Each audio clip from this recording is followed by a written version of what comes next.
Okay, I wanted to run through some industry terminology quickly. This is Industry Terminology 101. I'm Professor Jackson. I use a lot of acronyms on the fly, especially when we're typing emails quickly so that we can just get our message across. So I kind of wanted to give you guys, I didn't even spell affiliation right, that's why I was tripping. Wanted to give you guys kind of an overview of everything from just the admin side of the agency. AA is Actors Access, LAC is LA Casting, CN or CNGA is Casting Networks. I have casting networks in Georgia as well. And so LA Casting is Casting Networks, but it had always been under its own domain name URL, so we'll probably always refer to it as LA Casting rather than Casting Networks LA.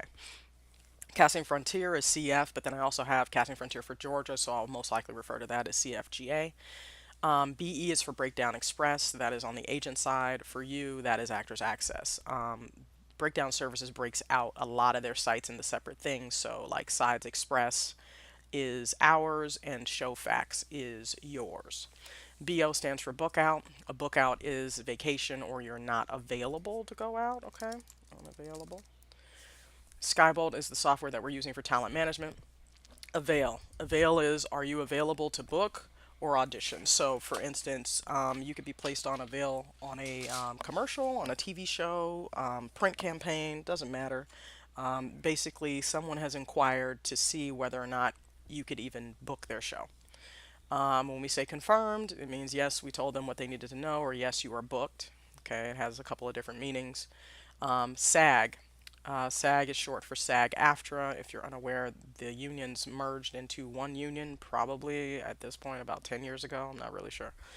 So if you are just only checking off SAG on your resume, that's one way we know that you aren't really in the loop as to what's going on.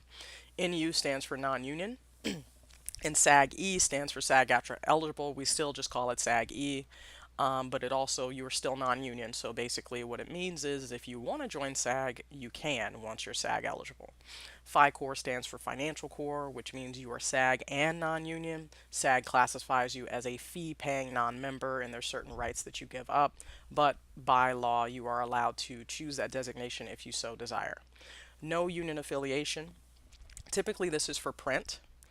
Print is classified as like photos, magazine, fashion shoots, stuff you see in catalogs, okay? Everyone can work print.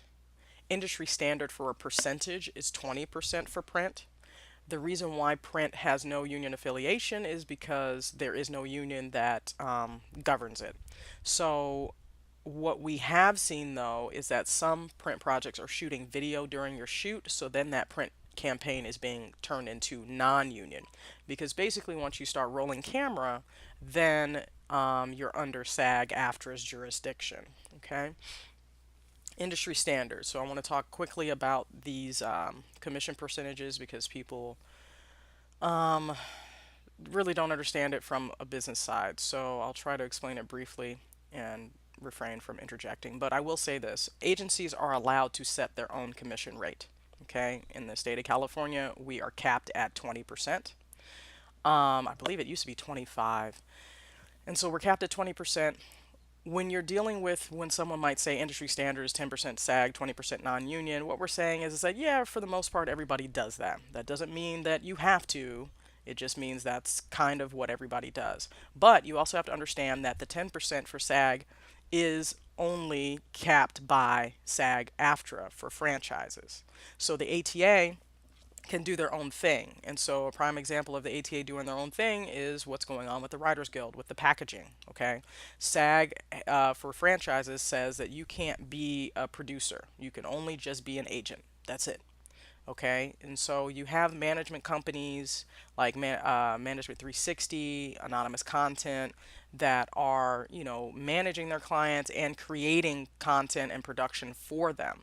And so these guys are not going to be SAG franchise because franchising in that regard would interfere with their business model and their business plan. All right. So just know that the franchises are capped at that. At the moment, as of the last time I checked, the ATA is allowed to do whatever they would like to do for commissions, and I'm allowed to do whatever I would like to do for commissions. Anybody in the state of California can set their commissions however they would like. Again, SAG franchises are the ones that are capped at 10. All right. So 20% for non-union print is standard. And I'd already talked about the packaging, and basically the code of ethics is what I'm talking about when they say, hey, you can't do this, you can't do that, you can't be a producer, yada, yada, yada. So going back to the WGA versus ATA, that's kind of what's happening now is the WGA is upset with whatever packaging that the big four agencies have been doing primarily. So they're trying to get them to sign a code of ethics that makes them conform to basically just being agents. It means they're not going to be able to package deals anymore. All right, so this has been Industry Terminology 101.